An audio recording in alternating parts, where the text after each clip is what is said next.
पाहत आहात आपल्या हक्काचं चॅनल, आपली बातमी, आपलं चॅनल वन भारत। लोकसभेत खानदेशी बांधव मोठ्या संख्येने वास्तव्याला असून त्यांचे प्रतिनिधित्व करणाऱ्या उत्तर महाराष्ट्र खानदेश विकास मंडळाच्या सदस्यांनी आज कल्याण लोकसभेचे खासदार डॉक्टर श्रीकांत शिंदे यांची भेट घेत त्यांना आगामी लोकसभा निवडणुकीत पाठिंबा जाहीर केला। या खानदेशी समाजाच्या पोटजातींच्या 22 संघटना असून या सर्व संघटनांचे नेतृत्व उत्तर महाराष्ट्र खानदेश विकास मंडळ करतं।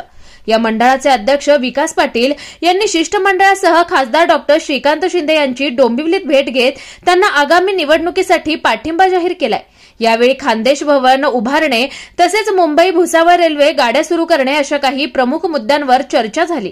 यावेळी त्यांच्याशी संवाद साधताना खासदार डॉक्टर श्रीकांत शिंदे यांनी कल्याण लोकसभेतील केलेल्या विविध विकास कामांची त्यांना माहिती दिली आणि येत्या 20 मे रोजी मोठ्या प्रमाणात मतदानाचा अधिकार आवर्जून बजावण्याचं आवाहन केलं।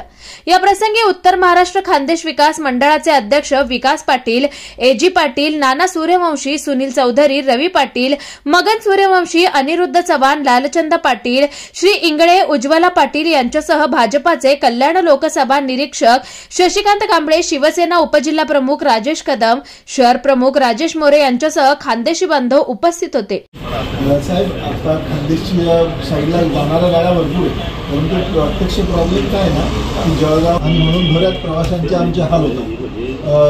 2 पॅसेंजर गाड्या ऑलरेडी बंद केलेल्या आणि आमची निवेदन ते की ह्या ज्या गाड्या त्या पूर्ववत सुरू करा, परत सुरू करायच्या, म्हणजे ज्या सुरू होतं त्या सुरू करा। 3 गाड्या आहेत, 3 गाड्या